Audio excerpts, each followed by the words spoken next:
Detroit my whole life, and as you come into the city, this is the building that you saw. And this building meant a lot to the community when it was built in 1913. It was one of the tallest structures, the tallest train station in the U.S. when it was built. So it really had this thing that, bringing the city back and being a big part of the city.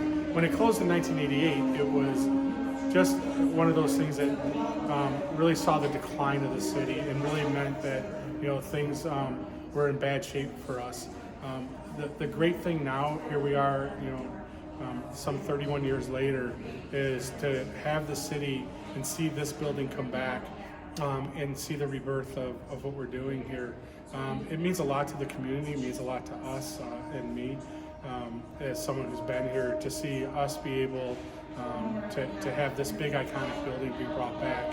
So our plan is to make this into an atrium and put a glass roof back into this structure. So this structure is in good shape. We have some, like I said, some areas around the edges that need to be taken care of, but for the most part it's in pretty good shape. So we'll put glass back in here, and for the most part it'll look like this all year round. And the ceiling is very unique here. It's called a Gustavino vault. It's a vaulted ceiling that is all self-supporting. So if you look, it actually all is pushing down on itself onto each one of these arches there's the 4 of them that line the waiting room. This will be mostly used for commercial space, little pop-up stores, some community meeting areas, and things like that. So we're still in the midst of programming a lot of that, but we know that this really is going to be community space. It's really important that this building was important to the community and that we're giving it back to the community. So it'll always be open during our normal business hours, and we'll be able to bring in everybody from the community to enjoy the space. So this used to be the restaurant. There's a picture here that what it used to look like. I think it used to be called the Mercury. If you look up, there's this steel structure. I think it was sometime in the late 60s. They put a drop ceiling in here. So they covered up that beautiful ceiling. So it'll be great. We'll be taking it all out. We'll be putting all of these ceilings back in the way they look today. So it'll be great. And then one of the other really cool things is the graffiti.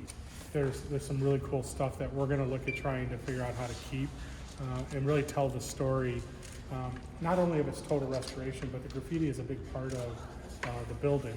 It's a big part of Detroit and how things have evolved. Artists learn their crafts in this building. So we'll have an area in the building which we're trying to figure out where the best place to have it, but to really talk about the history and its decay, its growth and decay. This development is part of our mobility development. So talking about how not only how cars run from a mobility perspective, but how they're connected. So how buildings connect to cars, how they connect to people, how they connect to the streets. And the perfect place to do that is in an urban environment like Detroit. This is a place where the city came to life with vehicles and all kinds of transportation. As Detroit and as this new innovation center becomes really the hub of where new technologies are developed, this is where you should invest your money. This is where the new technology around mobility will take place.